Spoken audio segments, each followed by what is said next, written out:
Hey everybody, we're back. We are doing a live show. We haven't done this in quite some time, and I'm super excited. So without further ado, let's get this thing started how we usually do. Folks, thank you for tuning in to Drinks, Jokes, and Storytelling. I'm your host, Mark Rigodana, and with me, as always, Richie Byrne. What's up? It feels good to be live. I know we're live, bro. We're live, and with a new cool opening. That was pretty neat. Here's the thing about this show this season is you and I never know what's going to happen until it happens. You know what I mean? It's kind of the most exciting part.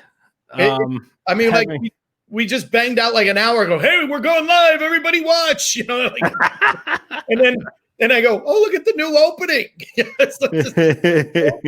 Hey, Christian's in the house. We normally are with Christian, but because of some COVID shutdowns and different things, we decided it'd be safer to do it from the lovely home setting.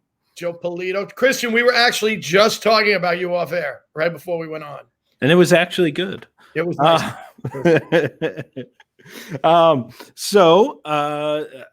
I'm super stoked to have our special guest on. We have a very special guest. So without further ado, let's bring out our guest. Ladies and gentlemen, this man, you're going to get to know him over the next hour. I'm excited to bring him out. Stanley, I'm going to butcher his name because for someone who has a long last name like myself. I know you'd think you'd be a little more. I'm awful. Is it Andrucyk? Andrucyk, I think. I think it's Andrucyk. Let's bring him out. We'll let him show.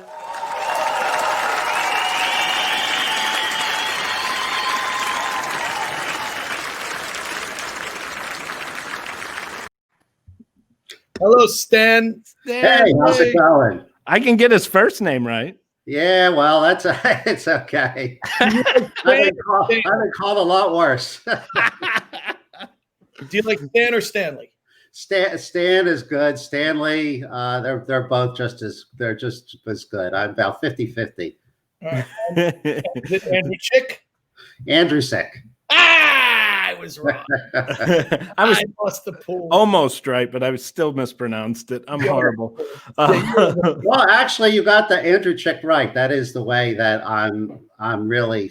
My family before me pronounced the last name of my father, changed it to Andrucyk, and it confuses everybody. So don't feel bad. I was right. I guess you're right. Well, Richie's always right. I gotta say, real quick, because our chat room's going pretty good. Christian, yes, you're coming on with the puppets next time we go live. I wish we thought of that beforehand. That would have been awesome. Our other producer, he has puppets, and he's very interested. I love Christian. Is such a great guy. He's the guy you would have met if we were live in studio. Hi, Jerry. Hey, Jerry Abrahamson. They're in the house. It's just the new opening today, Jerry. It could be another new opening the next time. Who knows what's going to happen? But Stanley, so tell us, you have the company you work, you own and run, AM Productions.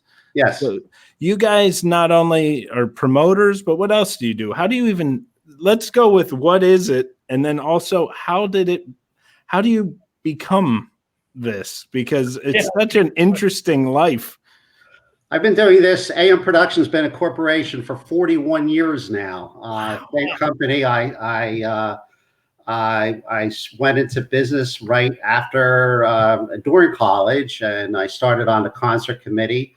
I was doing trade shows and concerts, and now over the decades now, I've been just doing strictly concerts. I started in the adult, primarily in the adult contemporary, and I moved over to primarily comedy, but still I have a heavy presence in the adult contemporary world still, which I love music and comedy. And What was your contemporary means music? Because when I hear adult, I think porn. I'm just saying. Adult bookstore where Richie frequently goes. He hasn't found War and Peace at one of those yet, but he found War and Piece of Ass. I guess what I really want to ask is, what was your first risk? What was your first one that was a big risk? Well, the big risk. Well, I did it. I had an Alvin Lee concert back in the 70s and sold it out and had it in a gym, a college gym. It was a private event, though, by AM Productions. And there was a chair fight. It sold out and made no money. Oh, no. Yeah, but you got your name on the map, right? Got the name on the map. So the rest is history. There was a chair fight? Oh, yeah, there was a chair fight. It was Alvin Lee 10 years later. So he went from Woodstock to a chair fight in a gym. Right. So we were planning on having just the seats, no seats, just on mats, because that's what we did in college. And everybody were young. It was young, and you sat on the gym mats. Well, the activities director said, "Oh, we set chairs up." So I looked and said, "Huh? Well, we didn't want to have chairs. We just want everybody, because of general admission, we just want everybody to sit on the floor." So, this is better this way. So halfway, we saw the recording of this. Halfway in the middle of the show, we just have the audio. You hear all the chairs just bam, boom, boom. I don't know why I never got sued for that or anything, but that was so many years ago. 1979. Wow. May 12th, I think. Hey, that's my birthday. Oh, yeah. 2 years before I was born, but or else I would say I started the fight. So we got to ask, what's everybody drinking? Yes, we didn't go there yet. Well, we can see behind Stan what he's drinking, but look at that. Vodka and tonic. Well, I got to tell you, vodka with ice, damages the kidneys, and rum with ice, damages the liver. Whiskey with ice, damages the brain. But why is ice so dangerous? I don't know. Mark, he snuck in the drink and the joke all together. That's a first on this show. I love it. What a great segue. Richie, what do you? I went on. I wasn't sure what I was going to drink, and then you guys all had vodka, and I said, I had Sky vodka. Sky. And I just put it on the rocks because I'm an alcoholic, so I don't need anything fancy. You're fancy. Let's bring Tom out. Tom Bannis, ladies and gentlemen. Tom Bannis is in the house. Guys, how is everybody? I was good on stage, not knowing what was going on. I was like, let me try and get this on track. I don't have a joke today, but I do have a drink. I also have some vodka.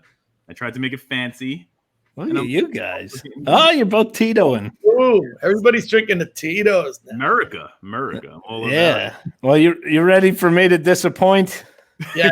I had the plastic jug of vodka because we're all unemployed. So I went with the cheap shit. I heard Platinum 7's going to get behind the podcast and be the next sponsor, so it's okay. Not after that endorsement from Mark. Well, I'm gonna steal a little bit of Stanley's thunder on this because the theme of today's show is the show must go on, and must go on. Since we're all unemployed, the plastic bottle of vodka in the skull shot glass. Oh, I like it. I like what you did there. Yeah. So, cheers, boys. Cheers. Cheers, gentlemen. Cheers to the live events industry. Yeah. May we get back to work soon. Can I ask a question? So, Stanley, only because I am not an insider like these two gentlemen, Mark and Richie, are. So, could you tell us exactly what you do? Because we came on, and there's a lot of people on here that know you because they are industry people. But I'd love to hear a little bit more of exactly what your background is, where it's from. I know you from just watching the intro. I know you've worked with a ton of people, but how'd you get into it? Like, what inspired you to do this? Like I said, when I was in college, I was in a concert committee and presenting and putting on concerts, and it's been in my right in my soul since. And basically, what I do is I hire an artist to come, or secure an artist to come and perform in a theater, advertise it, and if it sells very well and there's a lot of full seats, I make money. And if there's empty seats, I can lose money. Or you can lose. There's a real lot of empty seats, you lose a lot of money. A lot of people don't realize if you look in like back corners, if you want to know about a promoter, if he made money, you don't look at the front of the house. You look in the back corners, because your profit is all the way at the ends. Those seats in the back corners. So you love nosebleed seats because that's where your money's coming. If they're empty, well, that means you're not making money. The artist makes the money, usually the money up front, and then you get the seats in the back is another way to look at it. So. Well, that's an interest that I would have never thought of that, but you're right. And like, you always think like, oh, it's almost full. Like when you're as a comic, it's almost full. It's close enough, but close enough means you're probably not going to make money, and that's all you care about. And everybody's got to get paid first, and then you're at the end. But you're the risk taker. It's very rewarding, and I think there's an opportunity for other people to do this too. Unfortunately, I'm an independent promoter. There's not many indies left. And I think there's room for young people out there to do exactly what I'm doing. And unfortunately, I don't see a lot. I haven't been seeing a lot of it. COVID will be over, and business will be brisk again. And I just think a lot of us are have faded away. Or are retiring. I'm still doing it. I'm still doing it strong, but I worry about what's going to happen after. So I just think there's a lot of positive energy out there, and young people, if they have the energy and the wherewithal, I think you can really make a good go of it. That's awesome. Cool. Now you're a promoter.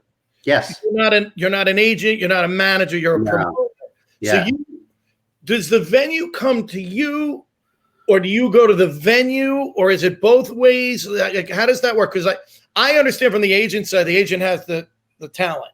So you would go to the agent, and say, I need this specific talent for this date. But how did you come up with the date to begin with? Does the promoter go to the venue? Does the venue go to the promoter? Typically I'll go to an agent, and then I'll ask him what kind of artists you have going out, what avails you have, and then they'll let me know. There's conferences you can go to, or just by phone contacts you can talk to people, and then you contact the venues, and I'll say I have such and such artist at such and such date, and the venues will provide me the dates, the ones that do have the dates. Sometimes some venues could be very busy. They don't have the dates. So maybe I'll have to find another venue. I have a list of my favorite venues. I have my favorite artists that I work with. It used to be that I would contact all the venues and the agents, but now sometimes they're contacting me too a lot, which is really good. So what are some of your favorite venues and favorite artists to work with? Well, oh God. Well, I know you work a lot with like Kevin James. So for him, for instance, if you wanted to put a run together with Kevin, yes, would you just pick a chunk of time and then hit venues and go, this is our window that I want to bring him in? Well, it would be up for an artist, a comic like him. It's really up to what their time they could go out, because a lot of these stars, especially TV stars, they have other filmings they're doing. So they'll provide you dates, and I'll provide the agent as many and managers as much dates as as I can that would fit around the artist's schedule. And yeah, so it's really good to have one artist and to travel with them as much as you can, or do as many possible, because you get to know each other. And did you also manage the tour that you have them, right? I don't, as in a small sense I do. I'm giving partial tours, and sometimes I'll work in between larger events that maybe Live Nation does, and I'll work in a smaller tertiary markets, or the suburban markets here in New Jersey, New York, and Pennsylvania, and depending on the artists themselves. Sometimes I get, I have really great markets, and sometimes I have to stretch out a little further with artists that I want to really introduce myself with. There's some artists that I'm lucky I got one date, and there's others that I'm lucky I have many dates. So who is, give us, I want to dig into the stories, because I'm sure you have a million stories from being on tour. Let's get to some of the meat. Mark and I are going to go backstage. You can take over. No, I'm sorry. No, go ahead. I just want to drive it. Like, I know you have so many great stories. Let's get to some of these artists. Like, I'm dying to know, like, what is like your craziest, I don't know if you want to tell your craziest, but one of your craziest stories being on tour with some of things artists, and who? And what was so intense? Well, there's a lot of crazy stories, and a lot of things that happen out there, and All right, to be more specific, who have you had to bail out? To bail out? Bail out of jail. Who did you have to go to the police station and go, look, we got a show in 15 minutes? I would do it if it came to it. That would be a first. Okay, so you've if you imagine a star, Stanley has worked with them. Who has made you starstruck? Well, not many. I generally tend not to get starstruck, but I think you're a little starstruck by us right now, though. A little bit. I have to say, a little bit. He's intimidated by canvas backdrops. So.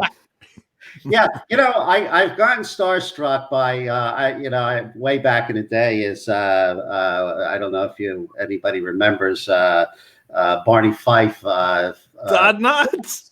Yeah, Don Knotts from the Andy Griffith Show. I had a date with New Brunswick at the State Theater with Tim Conway, and wow, and Don Knotts came. He performed with them. They did their vaudeville gig, and it was a lot of fun. And really. Don Knotts came out, and he's standing next to me, and I said, "Here's my chance," and I was just shuddered and shaking. I couldn't talk to Don because of Barney Fife. You say it's Barney Fife. And one more is I had down in Washington D.C. I had a show with William Shatner, and yeah, and. I just couldn't. I was talking to him, and I went to the dressing room, and I just got such cold feet. It was Captain James T. Kirk of the USS Enterprise. That's who was there. It was like, oh, it's Captain Kirk. Well, if you put Shatner and Don Knotts together, I don't even want to know how scared you'd be in front of Tom Bosley. There's a double bill right there. I don't know who would headline that one. I love it. I want to tell you a story now. I told you off air. I do the warm up for the Dr. Oz show, and for a while I was doing my own online videos called Dropping Names, where I have all these great stories with celebrities who they're really not anybody I really know at all. I just met them once really quickly. I don't have it. I wouldn't even remember that I was there, but I have these stories. In my mind, it's funny. So my story with Shatner is he came on the show. I have a couple with Shatner, but he came on the show the first time. And when we went to commercial, I said to the audience, how about a big hand for William Shatner? And the crowd went crazy. And when they finished, Shatner went, I think he said a big hand. and then he came on the show again, and something wasn't working right, so we had to stop. And I got into a Dr. Oz told a joke, and then William Shatner told a joke, and then they had me tell a joke, and then it went around the table 3 times. We were just coming up with jokes, like street jokes. And when I got around to the 3rd time and I took the mic, I go, when I woke up this morning, if you told me that I'd be in a joke off with Dr. Oz and Captain Kirk, I would have said you're out of your mind. So he's really a sweet guy. He really is. I love. He's been on the show. Oh yeah. But you're right. It's like you're like, this is Captain Kirk. Like you just can't believe that you're talking to him. I mean, even and going back with Don Knotts, is you just see them so much on television that you kind of forget they're real. It's like, well, a lot of times I see the fans and how they react to a lot of these stars, and they think that they're the people on the program, and as I did, and what we were just talking about, and a lot of times it can't be further from the truth. I just think it's funny you said Alvin Lee, who I love. Yeah. I know you worked Willie Nelson. You've worked with all these great big rock stars and country stars. We asked you who you lost your mind about. You were like, Don Knotts. Yeah, I go figure. And similarly, when I worked at Stand Up New York, I was a door guy there, and any comic you can think of that's been alive over the last 20 years has come through the doors, from Carlin to Chris Rock, and the person who made me starstruck was Bobcat Goldthwait. And that was at a film festival. It wasn't even at the club. I went up to him and I tried to talk to him, and all of a sudden I just started stumbling over my words, and I sounded like such a fanboy. I was just going like, and I know it's some comics from like Boston, and so maybe you know the same guys, and he's just sitting there like, breathe, you'll be all right. It's awesome that Bobcat Goldthwait was telling you to breathe. I think that's the most epic part of that story. Slow down and breathe a little bit. Oh man! So speaking of doing jokes around the table with William Shatner, we have not gotten to our joke of the day. Oh, we technically did. He told one, but he could tell. Do you have another one? Well, not really, but I have a friend who's a sound technician, and and I have a Czech one too. I love it. Well, we mentioned Willie Nelson. I just watched a video, and they were sitting around a table playing cards, and I'll do the Willie Nelson joke, but as our group. So Stanley, I'll go to you. Knock, knock. Who's there? Richie. Richie who? That show business. So let's go to him. Willie Nelson. Let's hear some stories. Well, as you know, he travels in a honeysuckle rose. I like to call it the cannabis. What a great performer. Sellout artist almost every time. Throughout, as time went on, he was, as a promoter, he was harder and harder to secure, because so many other people want to be a part of him. And every time it's just a great experience. And the guys just, and all the performers, it's just what a family they all have, they all are or have been. A number of them have passed away. Paul English and Pootie and so many of the other ones, but it's still Willie marches on, and he's just amazing. And I just always admired how he stood outside of his tour bus for so many years after his performance, and just a line. He would meet as many people as the line would. You don't see that every time, and I think that's part of the reason for his success. And I just thought it's just great. Great. I love to hear that. That's yeah. Whenever anyone asks what it's like to be a comedian, and they'll say like, what road song, because there's a million great road songs, which one is most likely as a comedian? And I said that song "Paul and Me" by Willie Nelson. I go, that's what it's like to be a comedian. Now, is he as down to earth as what you see on stage? Because my wife and I, we go to Farm Aid every time it's within striking distance. My wife turned me on to Willie Nelson. I was always a little more, I would say, more like a Johnny Cash kind of guy, but then she turned me on to Willie Nelson. He like quickly became one of my favorites. But the thing that endears me is who on stage you just feel like it's you and him, and that's it. Like you don't see the stadium. You just like this cool old guy who's in the jazz and country playing for me. Mm-hmm. He is just he's just a warm guy, there's just something remarkable about him. He's just a great performer. It's just he's a really nice guy. He never says anything. I've never seen him angry or out of control or anything like that. Or he just goes along with it. I mean, he's one of his original highwayman. Can I? When you're sitting with Willie Nelson, is he the type of guy? Will he tell stories? Will he say, "Oh, back in '58, I was on the road and I ran into Johnny Cat"? Like, will he do things like? No, he seems to be more of a quiet guy. He takes it in. He's an observer, I thought. Yeah. I was on a tour bus once with him and Sebastian Bach, and I said, "You two have in common." I was in New Brunswick at the State Theater there.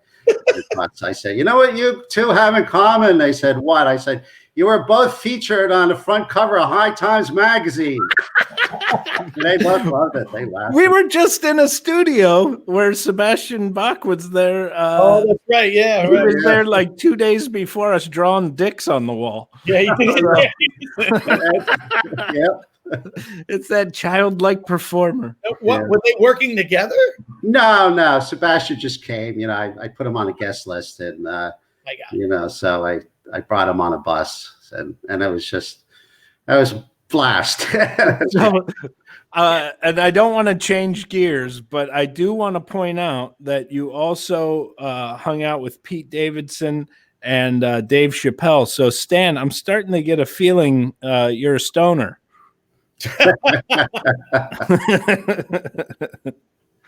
Well, only they know that. I was going to ask, did you smoke with Willie Nelson? Well, we need to know. How was could you it? Not? Right? Was it mind-numbingly? Did it like blow you away? Like stuck on the tour bus? You're like, I'm going to sit right here for a couple hours. You're not going to sit there for a couple hours. I feel like if you stand next to Willie Nelson, you're pretty much 15 minutes. So we just got something on the chat room. I'm supposed to ask about your great-grandfather. Yes. No, maybe he means Willie. What does that mean? No, Adam Philmson said, please ask about his great-grandfather. Oh, my great-grandfather. Yeah, his name was Stanley Andrucyk, and my great-great-grandfather's name is Stanley Andrucyk. My father's name was Stanley Andrucyk, and so am I. So that's what he's referring to. The fourth, the fifth. What are you? Fourth? You know what? We honestly lost count. But, do you have a son, Stanley Andrucyk? I don't. No, I don't. Oh my goodness, you got to get out there and work on this. I got to work on it. Can't stop that legacy. Stanley, you said you started doing this in college. Where'd you go to college? I went to Rutgers. Oh, okay. Rutgers University. I was kind of a screw up in high school, honestly. I started at Middlesex County College because I was, and they straightened me out, and then I went to Rutgers after that, and it was good. So it took me a little while, but I finished it all. So I got to ask because I know the answer, but I think it's very interesting. When you had Wanda Sykes, you were doing a tour with her. Yes. And you had a special drop-in. First of all, who is this drop-in on Wanda's show? But who was the biggest surprise when you had a concert or a show and a guest showed up who was famous as well? Well, obviously Dave Chappelle. I had John Bon Jovi come to the Count Basie Theater in Red Bank. I had a show, and that was fun. I got to meet him. I met him a couple times, but I got to meet him at my show, and he was nice. He thanked me, and that was really cool of him. So. On the Wanda Sykes show, I saw Keith Robinson's on the couch. How many comics were there? It was just Keith. Keith's a great guy. Yeah. I just saw him at the Show Factory last month. Oh, cool. I went to go see him, and I was talking to him. And Keith and I have a thing when we go to a city, because we've done so many cities throughout the last 20 years, I think, with Wanda. So with Keith, when we go to like some city, like, I don't know, somewhere in the middle of Pennsylvania, I'll go, like, we look at each other and we say, okay, blah, blah, Pennsylvania. We go, so we'll do this if it's like, okay. And we'll do this if it's a good city. So, and then so I saw him. He didn't know I was coming to New Brunswick at the Stress Factory. I said, New Brunswick, and I gave him one of these. It's good. So, we just laugh. And so it's been our thing. So as soon as he walks up, we give the up or down for the city. That's just one little fun thing that you guys are like a couple Roman emperors. Yeah. New Brunswick lives. But we love working at the Count Basie Theater. Count Basie Theater has just been really good to me. Been there for a long time, and they just always been there. And I love the venue. I just love inside the theater, and I just the place is alive. I can't describe it. It's there. The building has been good to me. The people there has been good to me. So I just wanted to toss that out. Yeah. So Dave, I'm sorry, I got off track. That was fun with Dave Chappelle. I had a Wanda Sykes show. I guess it was last year at the Bethesda and Maryland, and it was sold out. And Dave Chappelle showed up, and he wanted a drink. It was a Japanese whiskey. So we got the bar was open, so we ran up to the front bar, and I got him the drink, and then of course the bar closed, and he asked me if for another drink, and I went to the venue. They said the bar's closed, we can't. And I had in my cooler for the way home, I had like these Pennsylvania cheap Straub lights beer. Yeah, Straub. You want a beer? He's drinking this like really nice whiskey. We want a beer. And he said, yeah. And he took it. He's walking around drinking the Straub Light. I just thought that was kind of cute. No preservatives. Minimal hangover. Yeah. So that's like going home with the ugly girl at 3 a.m.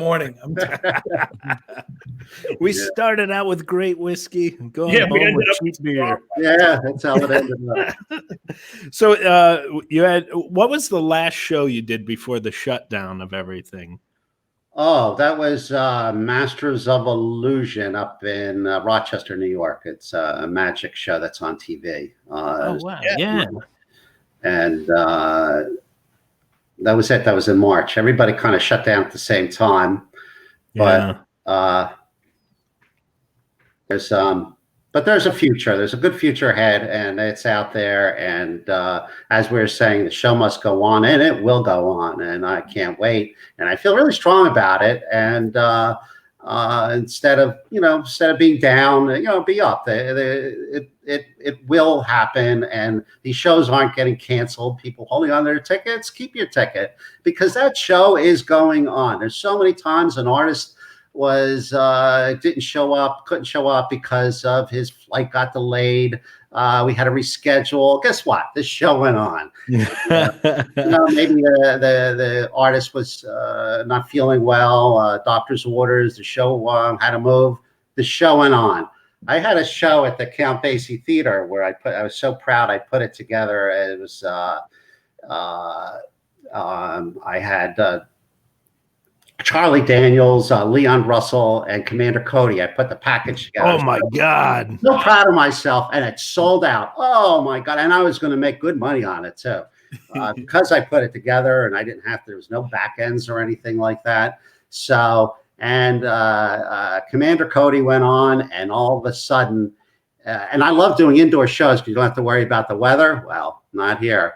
And then all of a sudden I hear, pound, pound. The water went through the ceiling because it was raining so hard, and it hit the soundboard, and then the light started flickering, and then the rain was coming down so hard that the basement, which was the green room, got flooded, and the girl that worked for me, the woman that worked for me, said, "Stanley, your briefcase is floating in the water.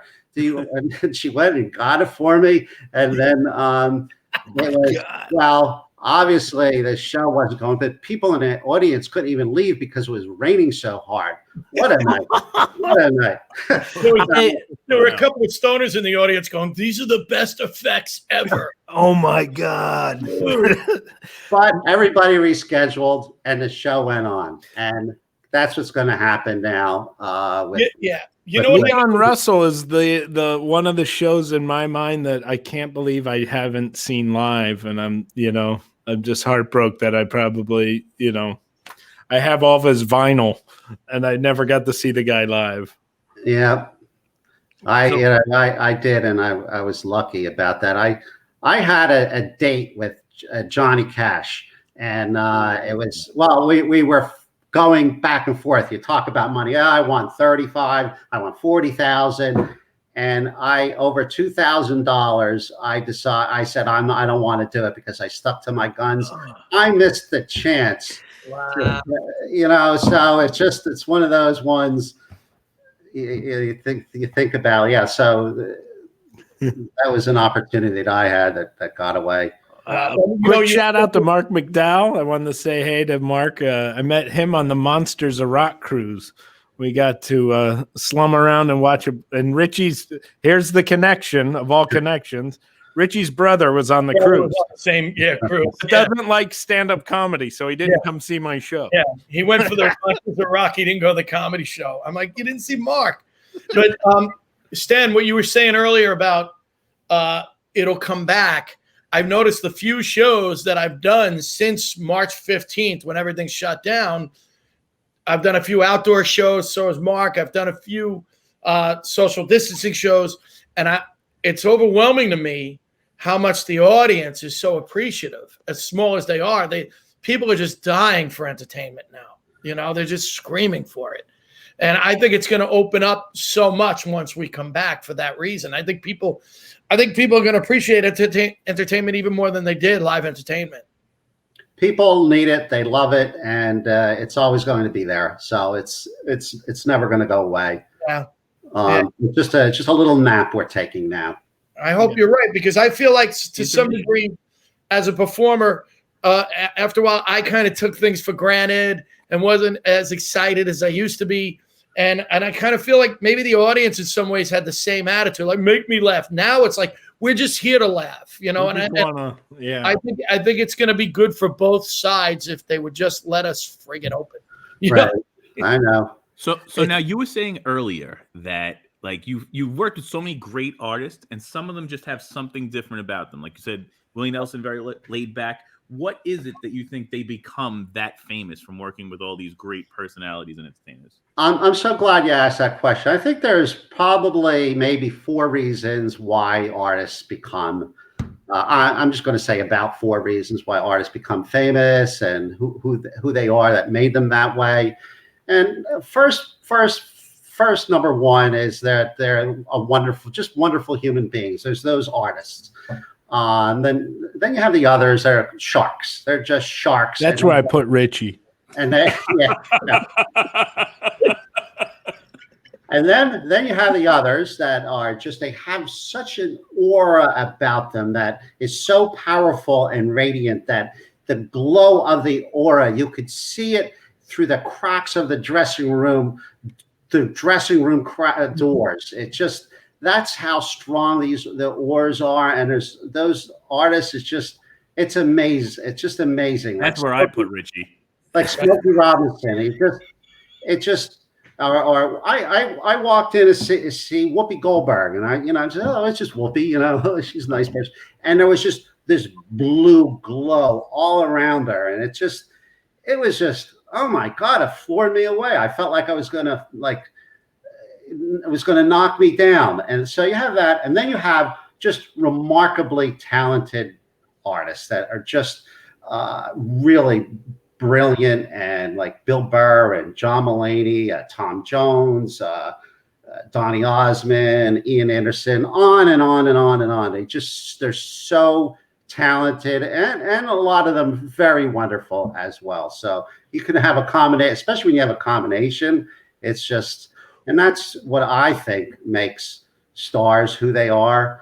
And people say they're regular people. I agree, but they're exceptional. They're exceptional regular. I agree with you, Stan. There are certain artists you meet and you go, oh, there's that je ne sais quoi that you can't even explain. It's just, there's something about them. I can't even spell that. You even put it best where there's a glow almost like coming off. Yeah. It's not even that you're impressed by them. It's just, it's there. And it's something that you mentioned and what you're saying right now, Richie, was when George Carlin came in the Stand Up New York, and if Robin Williams would come in, he came in a lot. There was a thing where he didn't have to announce he was there. As soon as he walked into the bar, everybody in the lobby and bar went. Right. There was like a presence, just felt him, like, oh, somebody important's here. And right. I've never, there's no way to like quantify teach that or learn that or whatever. Right. There's just some people that have this. Yeah. They're on a higher level, putting out energy or something. Well, yeah, I worked at FAO Schwartz 30 years ago, and Michael Jackson walked in, and you couldn't describe it any other way. It was darts of electric was shooting off of him. Is that right? Yeah. Oh my God. Do you know who I like everything you just said, Stan? All the things, like it was like he had all of them together. You know what I mean? He was just amazing just to see that. You just knew there was something about him. But I'm sorry. No, go ahead. I was gonna say the same thing. Like I felt like the same type of an animal when I was blessed enough. Like I've done a lot of events. I was working with like Jay-Z and Beyonce, and people were like, oh, are they as like what they appear to be? Beyonce had this crazy aura. It was just an aura. She didn't have to talk. You just felt like you felt a good feeling just being in the room with her, which was so crazy to me. But Michael Jackson, Natalie Cole is just right. Something I can't describe it. It didn't come through on a television set. Yeah. You mentioned Ian Anderson. Yes. And Jerry Abramson said to make sure you talk about the amazing Jethro Tull show. Is there a certain story with Jethro Tull that you have, or? Well, did you work with him a lot? Because I did. I've done a lot of days with Tull, and also with Ian Anderson doing his own shows. They're really nice people. His wife many times goes out with him as a tour manager. Shona, they're very delightful people. They've just been really good to me because Ian had a promoter that he really liked, an independent promoter. And many years ago, he was, turned on by me, and I really didn't know what I was doing in the rock and roll world as far as settlements and everything. And so they were working with me, and they gave me a whole bunch of dates, and they wanted to give back, and they gave it back to me, and that was really cool. Doesn't he have his own fish farm or something, Ian Anderson? Salmon farm. I don't know if he still has it. I think so, up in Scotland. Yeah, I think that's so cool. Because if I were like a major rock star, when I was off from doing that, I would do nothing. Like these guys, it amazes me, these guys who like, oh yeah, then I have my own salmon farm and I run it myself. I'm like, really? Just sit back and Yeah. Well, that's like Stan with the horses. Yeah. He became a horse farmer overnight. Was that on the air? I don't know. No, it wasn't on the air. So my buddy Mark wrote, as a private event booker, clients are saying they're ready for live shows when it's safe. And I think it goes with the theme of the show must go on. And Mark booked some really, really awesome shows that are, private clients that, do events. And I was fortunate enough to do one with him. And I think he's right. I think even doing these Zoom shows, people are just dying to be entertained again. And do you have your ideas in your head of when things open up, who you want to have right out of the gates?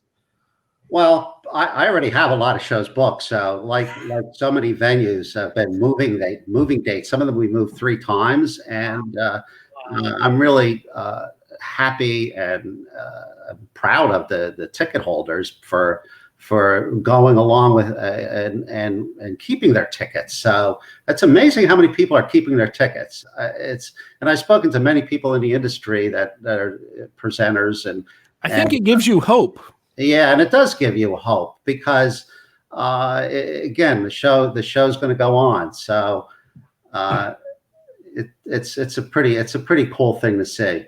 But yeah, so I'm right now, I'm just careful about booking things, booking shows. I will when there's just a little bit better news, but I have all my ducks lined up and I'm ready to go. That's awesome. That's awesome. So have you had any over the years, maybe somebody who was a big hit overseas that you decided to bring in and put up? And I don't know, maybe there's a couple different ways it could go playing out in my head, that they were either became a big hit. Like I know you had Trevor Noah. Was it after he got the Daily Show or before? No, I never did work with Trevor Noah. Oh, I thought I saw him on your roster. Fake news. No. But I edit that out. Post. Don't worry. Yeah, we're live. We'll do it in post. Have you had anybody come over that you were just like, this is an amazing show and I can't believe people didn't come to it? Oh yeah, I have a lot of those. Who was your biggest hit, biggest flop? The biggest flop? Yeah. Oh God, I just so many. There's a lot of them are just don't turn out the way you want. There's many of them, but it's you have to have more winners than the losers. That's it. And sometimes so it's a tough racket, and it's a racket that you have to know. And but it's a learning experience. Do you ever have an artist that you're going to lose money on, but you don't care? You just love their work so much that you're willing to keep the risk? Yes, up to a certain point. There's just ones that you have to, and you just feel, I just try to say if it's at least going to break even, and a lot of those start losing money. Yeah, and that was Mark's way of trying to get you to book them. I didn't want to say it. You beat me to it, Richie. I was like, Mark's angling. We'll have a good time. What are the odds that if you really like me, it doesn't matter if I draw or not, I'm in? Well, since I work for sandwiches, I'm really not a big risk. Do you have, and you don't have to say names, but are there specific artists that you look at and go, these are friends now, guys that you? Oh yeah, there's ones that are just become that really good friends of mine, like Frankie Valli. I've been working with him really so many years. Yeah, and he gives me the majority of the New Jersey dates, if not just about all of them. And it's in New York and New Jersey. He's the Jersey guy. And I was about to say I work with him all the way, down south, north, and that's home field advantage for so many years. And so we become friends. And I miss him terribly. When I hear a Frankie Valli song on the radio, it makes me happy that I've worked with him. So It just still did. You haven't mentioned Ringo. You worked with Ringo? Yeah. We got a date coming up at Asbury Park. We rescheduled for June, and so everybody keep on holding on to their tickets. I've been to a few of the All-Star Band shows, and they're always great. They're always a lot of fun. Yeah. You always find yourself going, "Oh my God!" Like his band is just unbelievable, And you just sit there, and I love the way they do it. I love the way whoever's in his band has had big hits. Oh yeah, and they go from So their songs. It's just such a brilliant idea, Gary Wright and Hang On Sloopy. I can't think of his name. It's just the way they do it. It's just I love the shows, Yeah, Winter, and it's just it's such a great. If you've never seen Ringo's All-Star Band, you must go. It's such also a good coming to the Count Basie Theater in Red Bank too. So here in Jersey, and I wish I knew someone I could get in. Or somewhere to crash after the show, Tom. It's true. You're more than welcome. I love it. But go ahead, Mark. Oh, you go. No, you go. All right. We have no problem jumping on each other so often on this show, and then we get so polite. It's funny how we got really good at this. We haven't done the show this way in a while. We've been in the studio together, and we were getting really good at this. And now I feel today like we're jumping on each other a little bit. But I blame Tom Bannis. But anyway, go ahead. 150%. It has to be my fault. No problem. Absolutely. You're right. I blame Stan. It's fine. No, I'm only kidding, Stan. Now, going to concerts is your work, and being part of the whole process. What do you do to wind down? To wind down is because the last thing I want to do is go to a comedy show. You got a month off of work, and it's not COVID. What are you going to do? You're not going to shows, are you?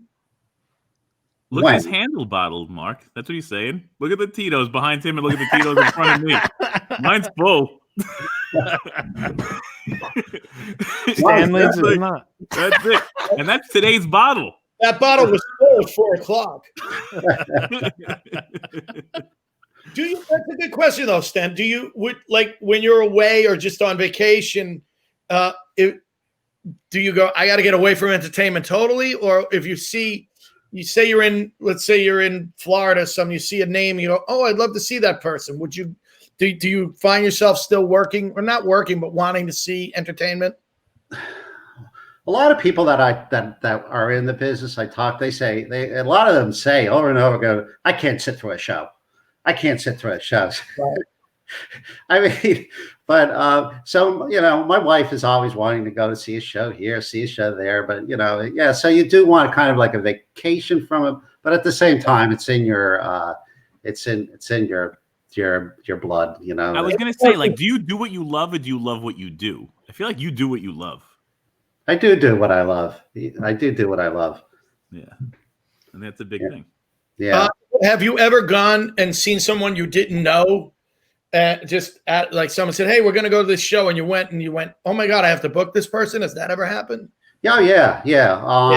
Or stars that I didn't know a lot about them. Absolutely. Like Anne Murray and Al Green. I knew of Al Green. I was just never listened to all his music, and then since then, a huge fan. Yeah, so that's the greatest part about live music. It just brings you. You just become part of the music. It just. I don't know how to explain it. No, I feel like music becomes like. It's like smell. You know how you smell something and it brings you back to someplace you've been? Yes. Music has the same thing. You hear it and it brings you right to where you are. Mm-hmm. Well, they say that in acting, when you're studying acting, the smelling and music are two of the most powerful things to get you to a sense memory. Wow, so if a song reminds you of your father, you play that song and you immediately go there. But it's also like fresh squeezed orange juice might remind you of something. So smelling an orange right before the scene takes you immediately to that place. Mm-hmm. So it has to be odd that you hear so much music that you probably have a hard time deciphering which memory. What is it like? What is the song when you hear it? You're like, it just transits you to that spot, and where does it transist you to? Like the first time you've done this, or like the moment that you felt like you made it. Like what are those? Where were those? Well, moments? it does bring you right back to a moment when you hear a song. It brings you to the moment of where you were when you were working. Something, whether it's a good memory or a bad memory or a stressful memory, but. Right. What's the most famous opening band that, they weren't famous at the time, but you maybe had a band and whoever opened then became, like huge. I can't think off a hand, but after I finish this, I'm going to say, I should have said this. I should have said that. Well, I'm sure working with comedians, you've seen a lot of openers. Oh, yeah. Where you go, oh my God, this guy's tremendous, or this girl's tremendous, and they're just the opening act for the headlining comedian. I had Louis C.K. open up for Andrew Dice Clay, and That's crazy. He was the opener, and the story after that, and he became really the biggest star in comedy. I was working at the St. George Theater in Staten Island a few years ago. Yeah. They were telling me that a few years before that, Louis C.K. was headlining there.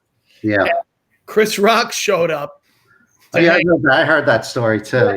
Chris Rock said, "You want me to open for him?" And they were like, "Okay." And he goes, "I don't want an introduction." They literally, the lights came up and Chris Rock walked down the stage, and they said the place went berserk. Imagine. Wow. Yeah. You know what's funny? There's like 1 degree of separation, because I remember when that concert happened, when that comedy show happened, I knew somebody at Blue Restaurant, which is where Chris Rock went before he went on stage at the St. George Theater. Really? Yeah, and they put on Facebook, they're like, "Holy shit, Chris Rock is at Blue Restaurant right now. What is this about?" And then like 40 minutes later, Facebook blew up that Chris Rock jumped in on that show. Wow, yeah.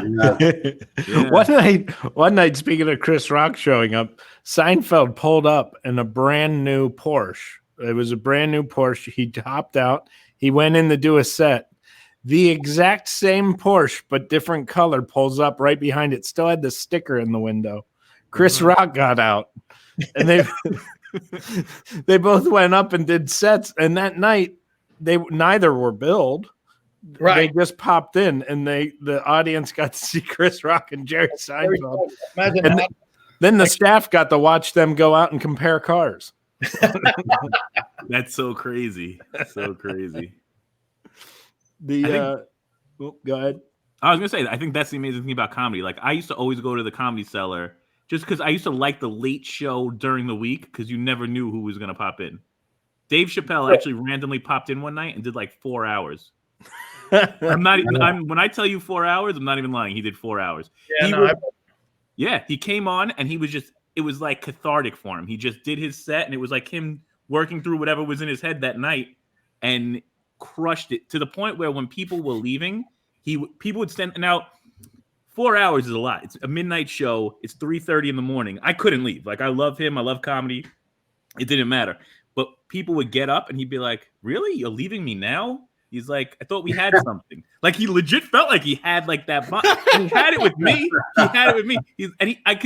It hurt him so much them walking away that it actually, like, I was like, "I can't leave. We're staying. We're doing the duration." It was like 4:00 in the morning when we left. Crazy. On a Wednesday. It was like a random Wednesday. It was so out of control.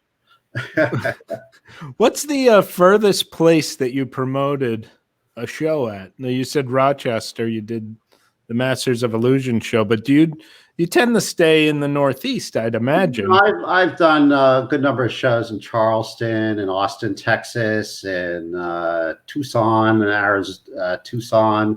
Arizona, Phoenix. But generally, I try to stay in a metropolitan area. It's very competitive, so I do have to do some traveling, sometimes more than I like, but it's sometimes fun to go on the road too, especially with the same artist. That's always the best, because you know what to expect the next day, and they like it too, because they know that they're going to see you and see familiar face, same ability. Yeah, that's a really added plus.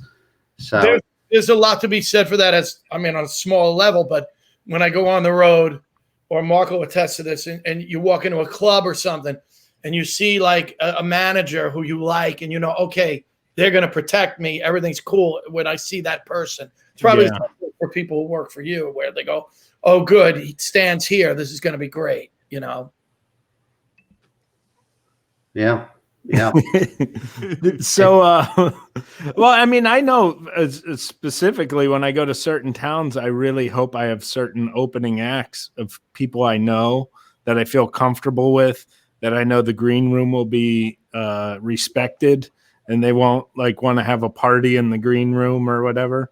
Like, it means a lot to like have familiarity when you're out on the road. So I'm sure, I mean, musicians are out on longer runs. How long do musicians tend to run? How long do they go tour? Yeah, like some of them just constantly just tour, just on and on and on. Others they do a set tour, but nowadays it seems like that's the main income is live touring for so many stars out there and musicians. Yeah. So we're at an hour now, so we probably should start wrapping. Tom, do you have anything we should plug?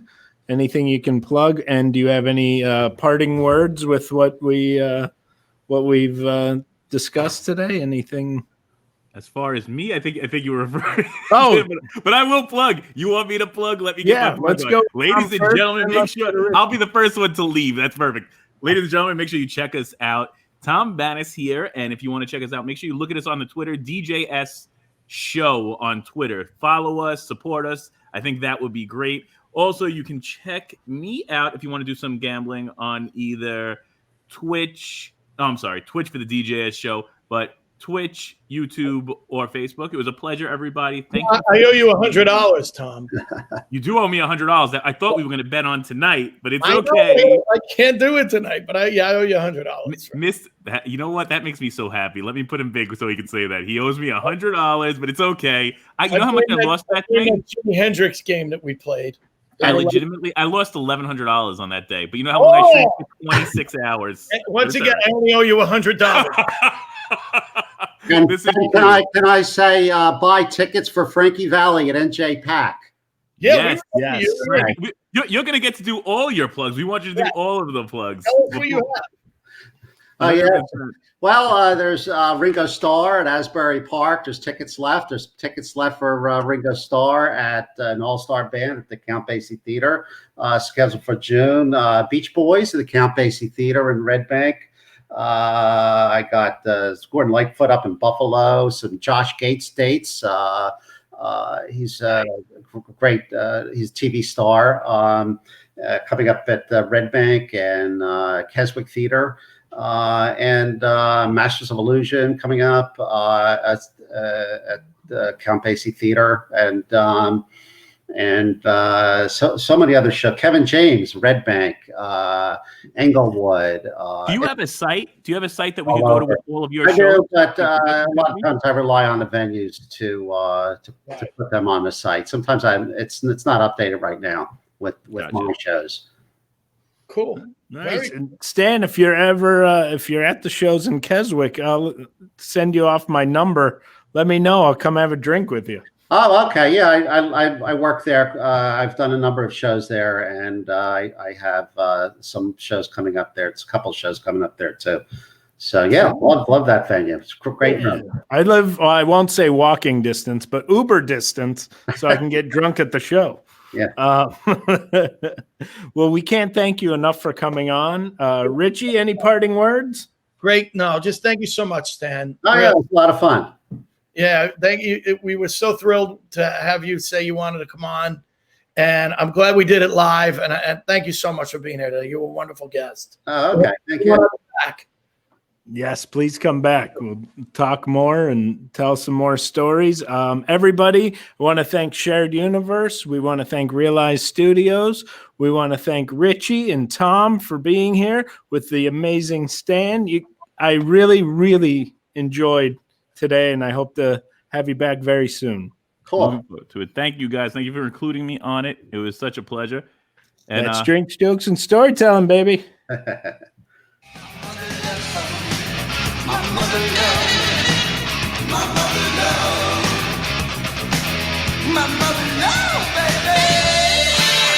Thanks for listening. Please subscribe, rate, and review us on YouTube or wherever you podcast. We also would appreciate spreading the word. Let anyone who may enjoy us know about us. We appreciate the plug. Special thanks to a Shared Universe Studios, Realize Records, and Why Not for the great music.